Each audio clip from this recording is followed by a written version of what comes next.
Salam alaikum les gens, Bassem Vénitieux 69200. Salut tout le monde, j'espère que vous allez bien, c'est ActuYTB2 et on va regarder une story de Bassem Braiki au sujet de la Russie et une petite parenthèse aussi sur la religion et après sa vidéo je vous dirai mon avis. N'hésitez pas à mettre un pouce bleu et à vous abonner et bon visionnage. Espérons que ça va, que les choses se passent.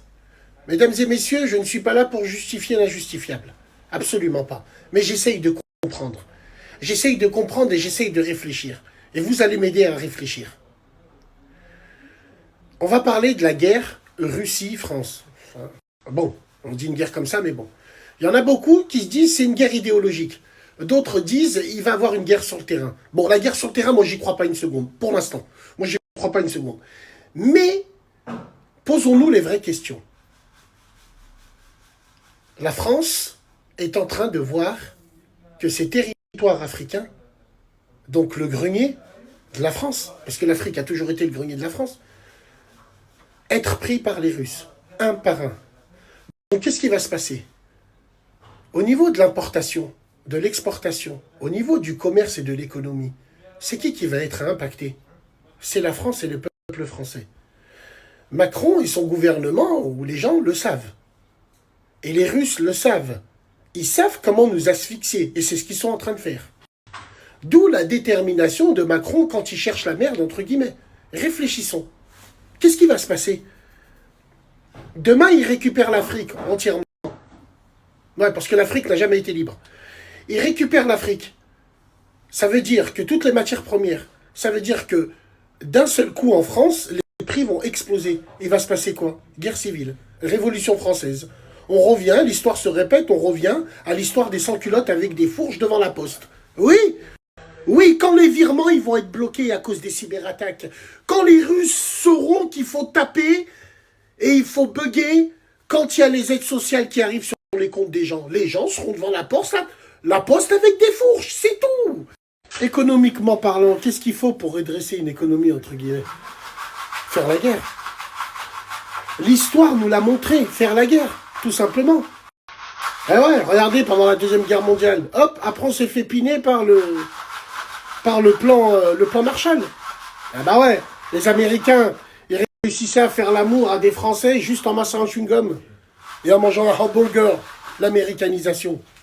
Donc là, c'est pareil, parce que l'histoire se répète toujours.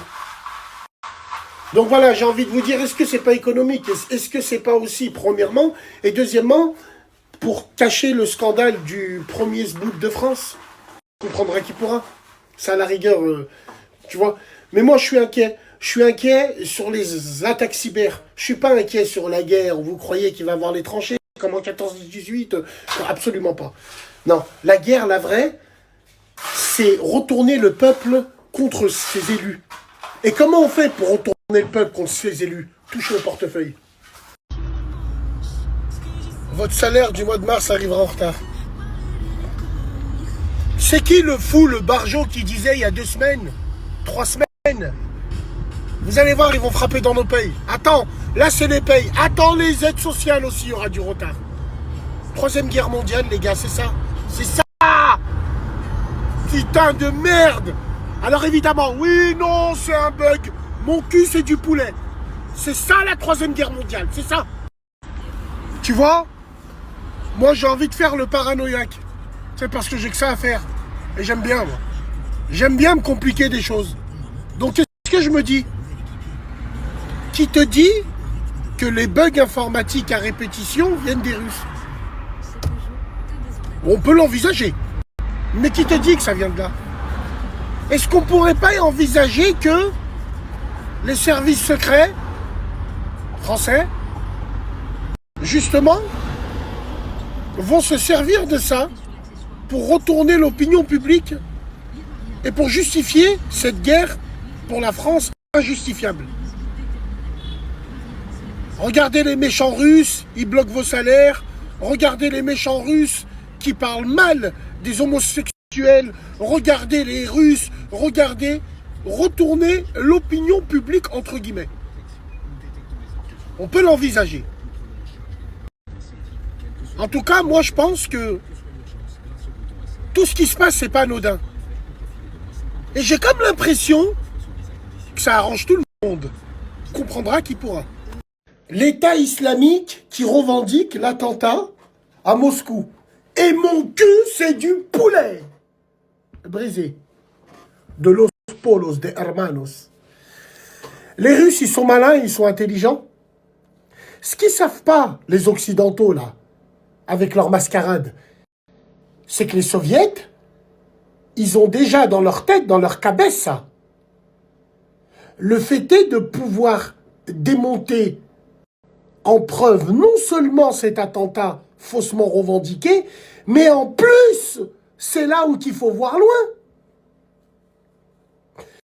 En plus, les autres attentats qu'il y a pu avoir en France et en Europe, revendiqués par l'État islamique, mais les Russes, ils vont nous montrer que depuis le début, c'est l'OTAN et l'Europe qui gèrent. Oh putain, c'est un festival. Comme disait Coluche, je me marre. Et tu sais, c'est quoi le pire? C'est que pendant les JO, là, il va se passer un truc. Et ça sera revendiqué par l'État islamique. Ah putain, l'islam. Putain, ils ont bon dos quand même. Hein. Ouais. Ce fameux État islamique, on ne les a pas entendus parler depuis le 7 octobre, ce vieux serpent de mer. Cet État islamique qui m'a l'air d'être occidental et russe à la fois, comprendra qui pourra. Putain, c'est bon, c'est bon. Minute digne. En fait, j'ai une question à vous poser. Je parle avec un mec. Est-ce que les morts, ils peuvent faire dua pour nous? Je sais pas, ta mère, ton père, ton frère, il est mort. Est-ce que, là où il est en attendant le jugement dernier, est-ce qu'il peut faire dua pour toi? Est-ce qu'il peut demander à Rabbi pour toi? Non, parce que tu vois, chez nos anciennes mams, les pauvres, très chériteuses, mais elles ne le savaient pas. Et bah, elle dit souvent, oh, j'ai vu ton père dans mon rêve, il faisait des doigts pour toi. En fait, c'est ça qui m'a mis la puce à l'oreille. Elle m'a dit, eh ben Sam, j'ai vu ton père dans le rêve, il faisait doigts pour toi. Il faisait, est-ce que les morts peuvent faire doigts pour nous? Donc voilà, c'était la story de Bassem Braiki. Donc je vais dire ce que je pense à propos du dîner, après on va parler un peu de la Russie. Donc je pense qu'il fait allusion aussi indirectement au Tawassul, à l'intercession. Voilà, l'intercession entre les morts et Dieu et les tombes des morts. Et les tombes des morts. Donc les quatre écoles musulmanes et les salafistes ne sont pas d'accord. Voilà. Il y a trois écoles sur quatre sunnites qui plus les chiites qui sont pour le tawassul, qui autorisent le tawassul sur les tombes, ce qui est le cas de l'école malikite en Afrique du Nord. Donc c'est pour ça qu'il y a parfois des tombes joliment décorées et qu'il y a des gens qui font des demandes auprès des tombes pour que un sage, un ancêtre, un savant, un ancien chef, voilà, leur accorde des doigts, tout ça. Donc c'est pareil chez les Shafi'i, c'est pareil chez les Hanafi. Par contre, dès qu'on arrive chez les Hanbalites en Saoudie, c'est un peu plus nuancé. Voilà, chez les Hanbalites, c'est déconseillé et chez les salafistes, c'est carrément interdit. Chez les salafistes, c'est carrément interdit. Donc, salafiste, pour moi, le I est une forme de salafisme guerrier, par exemple. Par exemple, comme Al-Qaïda, tout ça. Donc, et l'État d'Arabie Saoudite, l'État saoudien, c'est plutôt du salafisme pacifique, voilà. C'est du salafisme sans guerre, mais par propagation, par les médias ou par l'éducation. C'est une autre forme de salafisme à bien distinguer, voilà, à bien distinguer parce que c'est un sujet au bled. En fait, l'Afrique du Nord est en train de devenir salafiste, surtout ceux qui connaissent rien à la religion, en fait. Alors que le Nord-Afrique est géré, les lois sont malékites et ne sont pas salafistes. Voilà, chacun faut se plier aux lois du pays dans lequel on est. Le tawassul n'a aucune obligation. Voilà, l'intercession n'est pas une obligation, mais c'est toléré et c'est permis grâce à des hadiths, justement. Après, les savants, ceux qui savent, bah, ils peuvent en débattre sur les hadiths, sur si ce sont des paroles rapportées véridiques, faibles, voire inventées. Donc, avec des preuves, tout ça. Après, quand il y a 150 personnes qui ont écouté le même discours et qui rapportent la même chose, c'est un peu dur de les contredire. Après, si c'est que quelqu'un qui a rapporté quelque chose et que personne d'autre ne l'a rapporté, on peut commencer à douter. Mais ça peut apporter des précisions historiques, voilà, pour les amoureux de l'histoire, par exemple. Voilà, donc c'est totalement autorisé. Après, l'histoire des rêves, je sais pas. Je m'y connais pas trop en rêve, tout ça. Même si j'ai eu des rêves prémonitoires dans ma vie, des fois. Voilà, on va passer à la Russie maintenant. Avant toute chose, bah, je dis paix aux âmes qui sont mortes en Russie de cet attentat. J'ai pas bien suivi. J'ai entendu vite fait aux informations qu'il y a eu l'autre jour un attentat. Comme j'étais pas souvent à la maison, j'ai pas regardé souvent les infos, tout ça. Donc déjà, premièrement, paix à leurs âmes. Après, l'État islamique. Après, je parlerai des trucs des cyberattaques, tout ça. Après, l'État islamique, ça m'étonnerait. Ça m'étonnerait, mais la position russe et la position de beaucoup de pro-russes était de dire que le I est une invention de une invention est financée par ou travaille pour l'agenda occidental. Voilà, c'était souvent une version pro-russe hein, que savez, bon, bah, c'est à midi tout autre chose. Je sais pas, moi, je sais pas trop dans ces histoires-là. En tout cas, l'EI, il reste quelques résidus de l'EI en Syrie, mais vraiment dans le désert, ils ne contrôlent plus rien. En Irak aussi, dans le désert irakien, il reste quelques résidus. Il y a parfois quelques attaques entre forces de l'ordre, l'armée irakienne ou l'armée syrienne et l'EI. Mais c'est vraiment des attaques sporadiques et faibles comparées à quand l'EI contrôlait une grande partie de la Syrie et de l'Irak. Il y a aussi un petit peu d'EI au Yémen, mais c'est sporadique, voilà. Ils voudraient s'en prendre aux chiites qui justement dernièrement font beaucoup de bombardements là dans la mer et empêchent le passage au détroit de Sinaï toujours. Donc, et il reste aussi qu'il y a quelques résidus de l'EI au Niger, au Nigeria et Mali. Au Mali, voilà, mais c'est vraiment des groupuscules. Ce n'est plus l'EI qui a des grosses capacités comme elle avait à préparer des attentats d'envergure, comme à partir de bases arrière. Là, ils sont plutôt, on va dire, ils contrôlent soit trois fois rien, soit ils sont en mode, comment dire, cellules dormantes, donc ils sont beaucoup moins dangereux. Après, est-ce que c'est eux? Les Russes ont aussi affirmé que les terroristes se sont enfuis vers l'Ukraine. Après, c'est pas un mode très djihadiste. Les djihadistes, ils aiment mourir lors de leurs attentats. Voilà, ils disent qu'ils vont aller au paradis. Moi, je ne pense pas. Si tu tues des innocents, c'est même contre-productif parce que tu as peut-être des Russes pro-arabes, pro-musulmans dans le tas qui vont tuer. Tu as des Russes qui sont, si ça serait le cas d'Ukrainiens, ça serait, je sais pas du tout, mais tu as des Russes aussi pro-ukrainiens, donc c'est complètement contre-productif. Et ça donnerait une mauvaise image, voilà, de s'en prendre à toujours plus faible, à des gens non armés. Voilà, des civils, c'est complètement. Et aux cyberattaques, ok, la Russie font partie dans les meilleurs, possède font partie dans les tops des cyberattaqueurs comme la Corée du Nord, la Chine, il me semble l'Inde et l'Iran aussi. Ok, mais ne pas sous-estimer la France. Et Voilà, et les capacités de réaction et les cyberspécialistes en cyberattaque en France. Certains hackers, d'ailleurs, qui étaient hackers avant en France, maintenant travaillent soit directement, soit indirectement pour l'État français. Donc, il y a des équipes en France très spécialisées. Voilà, c'est une autre course, c'est une autre guerre, une cyberguerre, on va dire.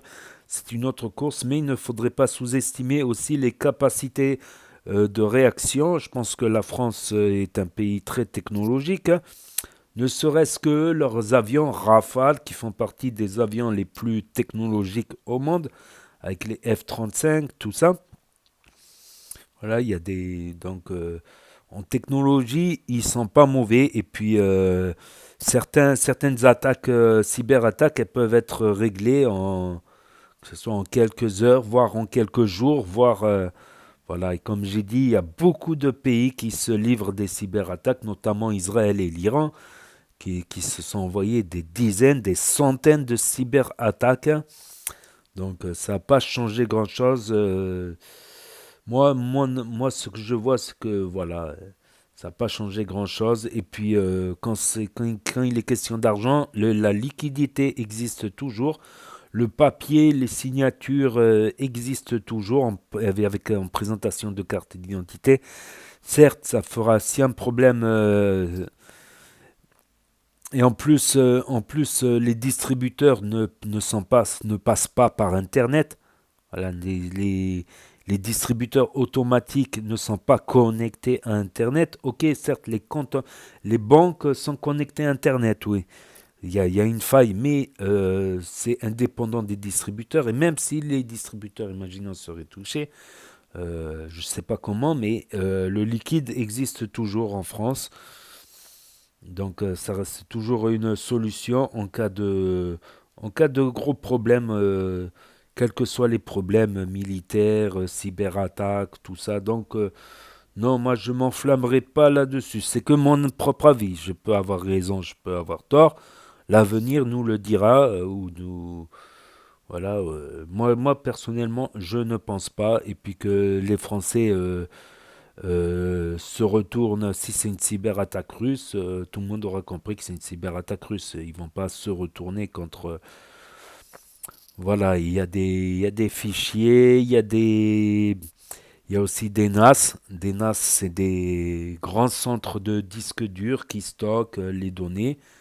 Voilà, on peut avoir un petit NAS à la maison qui contient des centaines de téraoctets. Beaucoup utilisent des NAS pour la crypto-monnaie ou pour voilà, légalement ou illégalement. Donc ouais, il y aura toujours des traces des données quelque part sur des énormes disques durs dans des gros entrepôts, que ce soit pour les banques, tout ça, ils sont pas fous, ils ont déjà euh, donc ils peuvent toucher à la surface, mais il y a des données qui ne pourront pas toucher, voilà. Il y a des données qui resteront sur des disques durs qui ne sont pas connectés à Internet, tout ça. Voilà, et tous les jours, il doit y avoir des transferts de données, voilà, à travers un intermédiaire sur des NAS directement. Même YouTube, là, en fait, toutes les vidéos là qui sont sur YouTube, qui sont là depuis des années, voire depuis 2016, depuis 2006, il me semble, YouTube 2004.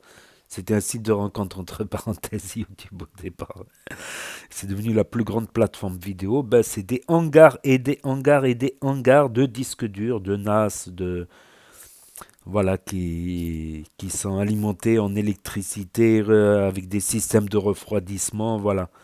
Et pour que ces vidéos YouTube, elles disparaissent, par exemple, il faudrait que ces NAS soient bombardés. Voilà, ces hangars entrepôts, c'est comme la crypto-monnaie, c'est pareil, la crypto-monnaie, c'est des hangars et des hangars. Il y a une faiblesse dans la crypto-monnaie, c'est que s'il y a un missile qui tombe sur les hangars qui mine les crypto-monnaies, bah, tu perds tout. Tu n'as plus aucune trace, à moins que tu aies gardé encore des preuves et qu'ils veulent bien, tu vois. Alors que, voilà, donc moi je suis plutôt sceptique quant aux capacités, même si c'est les plus forts du monde. Pour l'instant, il n'y a pas eu Il y a eu des tas de cyberattaques, des tas de sites attaqués. Même entre le Maroc et l'Algérie, il y a eu des cyberattaques.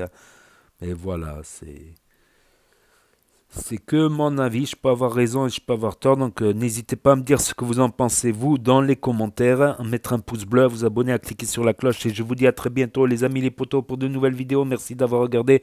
C'était Actu YTB2. Premier sur les actus, les infos des influx. Tchuss et à plus. Et merci d'avoir regardé.